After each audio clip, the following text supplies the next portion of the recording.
하고 싶은 일과 해야 하는 일 중에 그것이 두 개가 겹쳤을 때 해야 하는 일을 먼저 하십시오. 이 말은 전 국가대표 축구선수이자 신실한 믿음의 사람으로 사람들에게 많은 본을 보여주고 있는 이영표 선수가 한 말입니다. 대부분의 사람들이 어떻습니까? 내가 해야 할 일과 하고 싶은 일이 겹쳤을 때 많은 사람들은 내가 하고 싶은 일을 먼저 행한다라는 것이죠. 일주일 후면 시험이 있습니다. 그런데 공부를 해야 하는데, 그래서 시험을 잘 치러야 하는데 대부분의 많은 사람들은 어떻게 합니까? 내가 해야 하는 일, 공부하는 일은 뒤로 미뤄두고서 지금 내가 하고 싶은 일, 게임을 한다든가 유튜브를 본다든가 이런 일들을 먼저 한다라는 것입니다. 그런데 이영표 선수가 말하기를 지금 하고 싶은 일을 먼저 하면은 나중에는 해야 하는 일들만 하면서 살게 되겠지만, 지금 먼저 해야 되는 일을 먼저 하면은 나중에 하고 싶은 일만 하면서 살아갈 수 있다라고 말하였습니다. 일리가 있는 말이죠. 지금 운동하기가 죽기보다 싫습니다. 하지만 열심히 운동하면 나중에 어떻게 되겠습니까? 건강을 어느 정도 보장받을 수가 있게 되는 것이죠. 우리 학생들은 공부하기가 너무나도 싫습니다. 그래서 지금 공부를 하지 않으면 나중에는 어떻게 되겠습니까? 내가 하고 싶은 일은 하나도 하지 못하면서 해야 할 일만 하면서 살아가게 될 수도 있다라는 것이죠. 우리의 믿음 생활도 마찬가지입니다. 믿음의 사람으로서 우리가 힘써서 행해야 할 일들이 있는가 하면은 삼가할 일, 하지 말아야 할 일이 있다라는 것이죠. 그런데 우리는 이상하게도 하지 말아야 할 일들을 자꾸 많이 하고 힘써서 행해야 할 일들을 소홀히 할 때가 많이 있는 것 같습니다. 그러면 나중에 어떤 결과를 가져오게 되는 것입니까? 그것은 뻔합니다. 하나님의 책망을 듣게 되는 것이죠.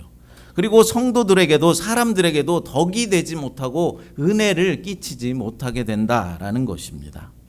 그래서 우리는 하고 싶은 일보다는 해야 할 일을 먼저 행해야 하고, 삼가해야 할 일을 하는 것이 아니라 힘써서 행해야 할 일에 우리가 매진을 해야 하는 것이죠. 그럼 우리가 믿음 생활을 하면서 삼가해야 할 일은 무엇이고 우리가 힘써서 해야 할 일은 어떤 것이 있을까요? 오늘 본문을 통해서 살펴보도록 하겠습니다. 첫째로 삼가해야 할 일입니다. 무엇을 삼가해야 합니까? 남을 비판하는 일입니다. 본문 1절과 2절을 읽어보겠습니다. 비판을 받지 아니하려거든 비판하지 말라. 너희가 비판하는 그 비판으로 너희가 비판을 받을 것이요 너희가 헤아리는 그 헤아림으로 너희가 헤아림을 받을 것이니라. 아멘. 우리 사람들의 대화를 살펴보면은 타인에 대한 험담이 큰 자리를 차지하고 있는 것을 보게 됩니다. 사람들은 언제나 자신이 한 일에는 타당한 이유가 다 있고 자기에게 잘못한 사람들은 용서해 줄 수가 없다라고 말합니다. 그러나 하나님의 백성은 그런 모습들을 버려야 하는 것이죠. 판단의 기준은 사람에게 있는 것이 아니라 하나님께 있기 때문입니다. 아무리 나쁘게 보이는 사람이라 할지라도 하나님이 보실 때는 어여쁘게 보이는 그런 사람이 있는가 하면은 반대로 사람이 볼 때는 깨끗해 보이고 믿음이 좋은 사람처럼 보이지만은 하나님의 눈으로 볼 때는 간사한 사람도 있다라는 것입니다. 그러므로 우리는 다른 사람의 허물을 찾아서 판단하려 들면은 안 됩니다. 타인의 허물을 찾는 것은 지혜로운 일이 아니며 다른 사람을 판단하는 것은 사람이 할 일이 아니라 하나님께서 하실 일이기 때문입니다. 본문에서 비판하지 말라라는 것은 판단하지 말라라는 뜻이며, 다른 말로 하면은 다른 사람을 저울질하지 말라라는 의미입니다. 사람들은 모두가 허물 주머니를 하나씩 가지고 있습니다. 그런데 내 허물 주머니는 내 등 뒤에 달고 다니고 다른 사람의 허물 주머니를 앞에 달고 다니기 때문에 내 허물은 잘 보지 못하고 다른 사람의 허물만을 보게 되는 것입니다. 그래서 남의 허물만 보기 때문에 다른 사람을 책망하고 다른 사람을 비난하게 되는 것이죠. 하지만 책망과 비난은 언제나 겸손함을 겸비해야 하는 것입니다. 겸손함도 없이 다른 사람을 무조건 비판하고 책망하는 것은 극도로 이기적인 일이다라는 것이죠. 또한 다른 사람을 비판할 때는 진심으로 그 사람을 사랑하는 마음이 있을 때만 그렇게 해야 한다라는 것입니다. 사랑하는 마음도 없이 그냥 다른 사람이 미워서 잘 안 되기를 바라는 마음으로 비판하거나 책망하지 말아야 한다라는 것이죠. 사랑하는 마음에서 충심에서 나오는 책망이라면 그것은 오히려 좋은 것이고 감사해야 할 일일 것입니다. 여러분, 우리가 다른 사람에게 어떤 충고나 조언을 해줄 때가 있습니다. 그 사람을 사랑하는 마음이 있을 때 그런 일을 해야 한다라고 했습니다. 저도 성도들에게 신앙의 길을 가는 데 있어서 꼭 필요하다 싶으면 조심스럽게 권면을 할 때가 있습니다. 대부분은 저보다 연배가 높으신 분들이라서 상당히 조심스럽고 또 부담스러울 때도 있습니다. 하지만 믿음 생활에 있어서 꼭 필요하다 싶으면 말씀을 드립니다. 그런데 권면의 말씀을 드리기 전에 먼저 제 자신을 살펴보려고 노력을 한다라는 것이죠. 과연 나는 잘하고 있나? 나는 정말로 믿음 생활을 본의 되게 잘하고 있나라는 것을 먼저 살펴보려고 노력한다라는 것입니다. 바로 자신의 모습을 먼저 돌아보는 것, 그것이 바로 겸손입니다. 그러니까 다른 사람의 잘못을 지적하거나 책망하기 전에 자기 자신의 모습을 먼저 뒤돌아보는 것이 필요하다라는 것이죠. 그것이 겸손이라는 말입니다. 본문 3절과 4절을 읽어보겠습니다. 어찌하여 형제의 눈 속에 있는 티를 보고 내 눈 속에 있는 들보는 깨닫지 못하느냐? 보라, 내 눈 속에 들보가 있는데 어찌하여 형제에게 말하기를 나로 내 눈 속에 있는 티를 빼게 하랴 하겠느냐? 아멘. 남의 눈 속에 있는 티는 보고 내 눈 속에 있는 들보는 보지 못하느냐라고 예수님이 말씀하시는 것이죠. 많은 사람들이 남의 허물을 들추느라고 자신의 모습은 뒤돌아보지 못한다라는 것입니다. 그런데 여기서 예수님께서 형제들이라는 단어를 사용하신 것을 보면은 이 말씀은 이미 하나님을 알고 하나님을 믿고 있는 성도들을 향해서 말씀하고 있다라는 사실을 알 수 있는 것입니다. 그러니까 교회 공동체 안에서 다른 사람의 잘못을 지적하지 말고 먼저 내게 있는 잘못을 회개하고 고치도록 노력해야 한다라는 것입니다. 예수님은 이제 자기 자신의 큰 잘못은 생각하지 못하고 남의 작은 잘못을 비난하는 사람을 외식하는 사람이다 라고 말씀하고 있습니다. 본문 5절 말씀 같이 읽어보겠습니다. 외식하는 자여, 먼저 내 눈 속에서 들보를 빼어라. 그 후에야 밝히 보고 형제의 눈 속에서 티를 빼리라. 아멘. 자신의 큰 잘못은 깨닫지도 못하면서 형제의 작은 잘못을 보고 지적하는 사람을 보고 외식하는 사람이다 라고 말하였습니다. 여기서 외식은 위선을 말하는 것이죠. 그러니까 자기가 하면 노맨스고 다른 사람이 하면 스캔들이다 라고 생각하는 사람들에게 경고의 말씀을 주고 있는 것입니다. 그렇다면 여기서 한 가지 우리가 생각해 보아야 할 문제가 있습니다. 그리스도인들끼리 함께 있을 때 또 우리 교회 공동체에서 절대로 다른 사람을 비판하거나 권면하거나 조언하거나 지적하는 일을 하지 말아야 하는 것일까요? 앞에서도 말씀드렸듯이 사랑도 없이 겸손함, 그러니까 자기 자신을 먼저 뒤돌아보는 일도 없이 비판하고 판단하는 것은 그것은 잘못이고 죄라고 말씀드렸습니다. 그러나 여러분, 예수님께서도 직접 비판하시고 다른 사람을 판단하신 그 일들이 여러 차례 있었다라는 사실입니다. 예수님은 성전에서 장사하는 사람들을 내쫓으시면서 그들의 상을 둘러 엎으셨습니다. 그리고 헤롯 왕이 자신을 죽이려 한다라는 소식을 듣고 소문을 듣고 그를 여우라고 부르기도 했습니다. 누가복음 13장 31절 32절 같이 읽어보겠습니다. 곧 그때 어떤 바리새인들이 나와서 이르되 나가서 여기를 떠나소서 헤롯이 당신을 죽이고자 하나이다. 이르시되 너희는 가서 저 여우에게 이르되 오늘과 내일은 내가 귀신을 쫓아내며 병을 고치다가 제3일에는 완전하여지리라 하라. 아멘. 자신을 해하려는 헤롯 왕을 보고 여우라고 지금 부르고 있는 것입니다. 그러니까 예수님께서도 바로 잡아야 하는 부분, 잘못된 것들에 대해서는 단호하게 비판하고 책망도 가하셨다라는 것을 알 수 있는 것이죠. 오늘 본문 5절 말씀을 자세히 살펴보면은 형제의 눈 속에 있는 티를 빼라라고 분명히 말씀하고 있습니다. 그러니까 잘못을 말해주고 권고해 주라라는 것입니다. 그러나 무조건 그렇게 하라는 것이 아니죠. 그럴 만한 믿음을 내가 가지고 있어야 한다라는 것입니다. 먼저 내 눈 속에 있는 들보를 빼낸 후에 그렇게 하라라는 것입니다. 예를 들어서 기도를 열심히 하시는 권사님이 있는데 기도를 잘 하지 않는 젊은 집사를 보고 새벽 기도에 좀 나와서 기도해 라고 권면을 하는데, 그 권사님은 새벽 기도에는 열심히 나와서 기도는 열심히 하시는데 평소에 교회에 대해서 사사건건 불평불만만을 계속 이야기하는 분이라면 어떻겠습니까? 새벽 기도에 좀 나와서 기도해 라는 이 말을 젊은 집사가 잘 받아들일 수가 있는 것일까요?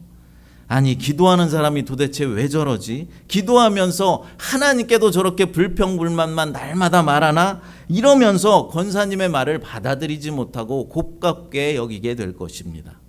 하지만 기도를 열심히 하는 권사님이 교회에 대해서 불평불만을 말하는 것이 아니라 늘 기쁘고 감사한 말만을 전하고, 그리고 성도들을 헌신적으로 섬기고 본이 되는 믿음의 삶을 살아가고 있는 그런 사람이라면, 그런 분이 하는 말이라면 그 누구라도 그 말을 잘 받아들일 수 있고 곱깝게 여기지는 않을 것입니다.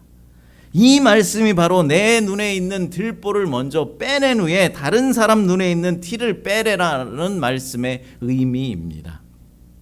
사랑하는 여러분, 비판보다는 칭찬을 먼저 하고, 그리고 책망이 필요한 사람들에게는 사랑과 겸손함으로 조심스럽게 권고해 주시기 바랍니다. 둘째로, 힘써서 해야 할 일입니다. 무엇을 힘써서 하라고 말씀합니까? 기도하는 일입니다. 본문 7절을 같이 읽어보겠습니다. 구하라, 그리하면 너에게 주실 것이요, 찾으라, 그리하면 찾아낼 것이요, 문을 두드리라, 그리하면 너에게 열릴 것이니. 아멘. 남을 비판하려면 먼저 자기 자신의 문제를 해결하고 나서 비판하라 라고 가르쳐 주시고, 6절 말씀에 보면은 분별력을 가지라 라는 말씀을 하고 계십니다. 본문 6절을 같이 읽어보겠습니다. 거룩한 것을 개에게 주지 말며 너희 진주를 돼지 앞에 던지지 말라. 그들이 그것을 발로 밟고 돌이켜 너희를 찢어 상하게 할까 염려하라. 아멘. 무엇에 대한 분별력을 가지라고 말씀하고 있는 것입니까? 바로 전도와 선교를 할 때 분별력을 가지라는 말씀입니다. 그러니까 아무에게나 전도하지 말고 거룩한 것, 복음을 받아들일 만한 사람들에게 복음을 전하라는 말이죠. 이 말씀은 전도를 하고 선교할 때 너무 과한 열정을 가지고 아무에게나 하지 말고 분별해서 피할 사람은 좀 피하라 라는 말입니다. 하나님과 교회의 적대적인 사람에게는 어느 정도 그 사람의 마음이 유해질 때까지, 그리고 틈이 생길 때까지 기다려야지, 그렇게 하지 않으면은 개나 돼지가 진주가 귀한 것을 모르고 함부로 대하는 것처럼 복음의 귀중함을 모르고 함부로 대하게 된다라는 것입니다. 그러므로 전도와 선교에도 지혜와 통찰력이 필요하다라는 것이죠. 여러분, 나의 문제를 보기는 너무나도 힘이 듭니다. 또한 전도와 선교에 있어서 누가 복음을 받아들일 사람인지 그것을 알아내는 통찰력을 우리가 갖기가 너무나 힘듭니다. 하나님 나라 백성으로 살기 위해서는 참으로 큰 지혜와 능력이 필요하다라는 것이죠. 하지만 우리에게는 그런 지혜와 능력이 없습니다. 그럼 어떻게 우리가 이 세상을 성도로서 살아갈 수 있는 것일까요? 바로 하나님께 기도함으로 주님이 주시는 지혜와 능력을 받아서 그것으로 채워져 나가야 하는 것입니다. 그러니까 우리에게 능력 주시는 분은 하나님이시다라는 것이죠. 우리의 지혜와 우리의 능력의 출처가 하나님이시다라는 사실입니다. 그러므로 우리가 힘써서 날마다 행해야 할 일은 기도하는 일입니다. 하나님께 기도함으로 하나님이 주시는 지혜와 능력을 받아서 우리가 살아갈 수 있게 된다라는 것이죠. 본문에서 구하라, 찾으라, 두드리라 라는 이 말씀은 모두 현재형이며 명령문으로 되어 있습니다. 그러니까 지금 구하고 지금 찾고 지금 두드리라 라는 말씀입니다. 유대인들은 현재 흔히 그들의 기도를 이 세 가지 행동으로 설명을 했습니다. 어떤 이들은 구하라, 찾으라, 두드리라 라는 이 말씀이 모두가 같은 뜻을 반복하고 있다라고 말하지만은 이 세 가지 행동은 점차 강화되고 있는 면모를 보여주고 있습니다. 구하는 것은 하나님께 겸손하게 우리의 필요를 고백하고 채워주실 것을 부탁드리는 것입니다. 반면에 찾는 것은 무엇입니까? 기도한 것을 실천으로 옮기는 것을 말하는 것이죠. 구한 것을 찾아 나서는 것입니다. 예를 들어서 우리가 취업을 놓고 기도를 드렸다면 하나님의 뜻과 인도하심을 받기 위해서 직원을 구하는 많은 회사에 지원하는 것이 바로 찾는 일입니다. 두드리는 것은 기도하는 바가 이루어질 때까지 계속해서 기도하고 노력하는 것이죠. 예를 들면 믿지 않는 가족을 위해서 평생토록 포기하지 않고 실현될 때까지 계속해서 기도하는 것이 바로 두드리는 일입니다. 우리가 하나님께 드리는 기도가 장엄하고 어떤 화려한 미사어고를 사용하는 그런 기도를 드리는 것이 아닙니다. 아주 간단하고 명료하게 자신의 희망을 하나님께 아뢰는 것이죠. 바로 구하고 찾고 두드리는 것입니다. 우리가 분명히 알아야 할 것은 기도하는 내가 아니라 기도를 들으시는 하나님이 중요하시다라는 사실입니다. 무슨 말이겠습니까?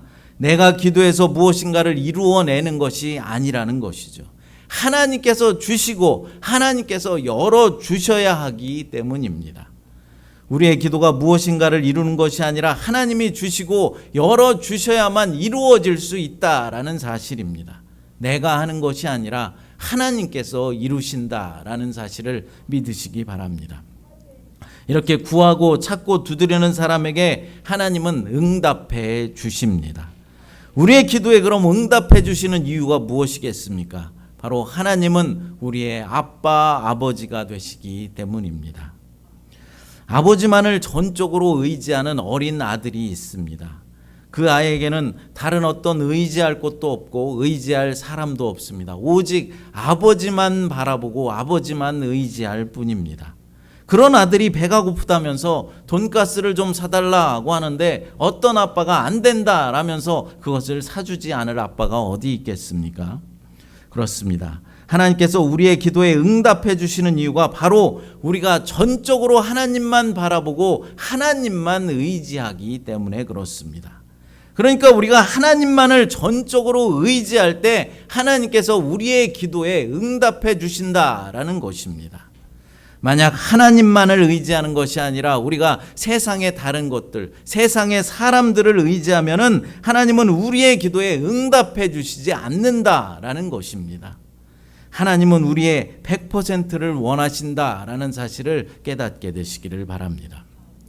그러므로 우리는 세상이 아니라 더욱더 주님만을 의지하며 주님만을 신뢰하게 해달라고 기도해야 하며 세상 다른 것들을 의지하는 어리석음을 범하지 말아야 하는 것이죠.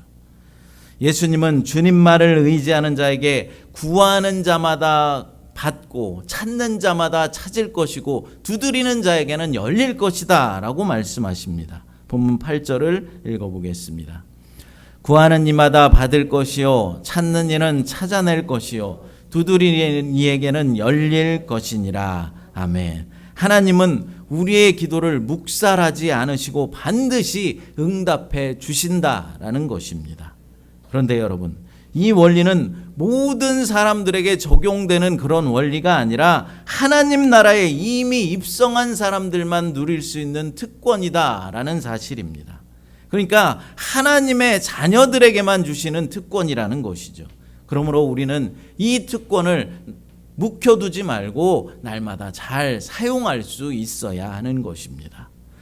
이제 예수님은 기도의 특권에 대해서 당시 유대인과 갈릴리 지역 사람들의 주식이었던 떡과 물고기를 예로 들어서 원리를 말씀해 주고 계십니다. 본문 9절과 10절을 읽어보겠습니다.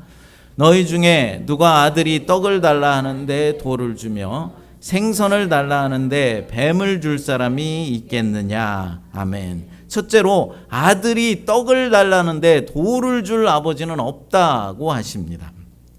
마귀 사탄은 예수님에게 돌을 떡으로 바꿔보라고 했었는데 이번에는 부모가 떡을 돌로 바꿔치기 하는 그런 상황입니다.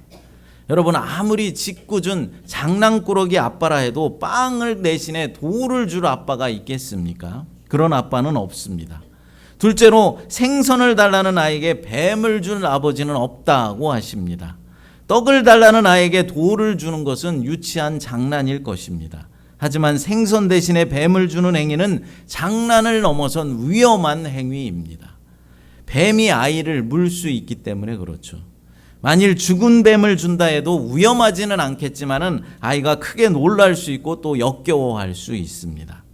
이렇게 악한 자들도 좋은 것을 구하는 아이에게 나쁜 것을 주지 않는데 하물며 하늘 아버지 하나님께서 얼마나 너희에게 좋은 것을 주겠느냐라고 말씀하시는 것입니다. 본문 11절을 같이 읽어보겠습니다. 너희가 악한 자라도 좋은 것으로 자식에게 줄 알거든 하물며 하늘에 계신 너희 아버지께서 구하는 자에게 좋은 것으로 주시지 않겠느냐. 아멘. 여러분, 이 말씀의 핵심이 무엇이겠습니까? 하나님이 주신다라는 것에 있는 것이 아니라 하나님께서 우리에게 좋은 것으로 주신다라는 것에 있는 것입니다. 그러므로 우리는 가장 좋은 것으로 베풀어 주실 하나님께 포기하지 말고 끝까지 기도해야 하는 것입니다. 안타까운 것은 현대의 많은 신자들이 기도하는 일에 매우 소극적이다라는 사실입니다. 기도는 하나님께서 우리 성도들에게만 주신 특권이라고 했습니다. 하나님께서 아무에게나 기도를 통해서 좋은 것으로 베풀어 주시는 것이 아닙니다. 그러니까 우리에게 주신 이 특권을 우리는 잘 활용할 수 있어야 하는 것입니다. 그래서 우리는 평소에도 범사에 감사하면서 하나님께 감사로 기도해야 하는 것입니다. 그런데 많은 성도들이 평소에 범사로 감사함으로 기도하는 일을 하기보다는 그렇게 하지 않을 뿐만 아니라 어려운 일이 있을 때, 어떤 문제가 발생했을 때도 하나님 앞에 기도하지 않는 모습을 많이 보게 됩니다. 왜 그렇겠습니까? 어디 하나님 말고 다른 믿는 백들이 있어서입니다. 자신의 능력을 의지하고 세상 사람들을 의지하고 세상 물질을 의지하고 있기 때문입니다. 그런 것들이 자신의 문제를 해결해 줄 것이다 라고 생각하고 있기 때문에 그렇습니다. 그리고 나서는 그래도 정 안 되면은 그때서야 하나님을 마지막에 찾아온다라는 것이죠. 우리 인간이 얼마나 어리석다라는 사실을 알게 해주는 일입니다. 여러분, 우리도 이제 하나님께 기도했으면 좋겠습니다. 우리도 기도할 때가 되었습니다.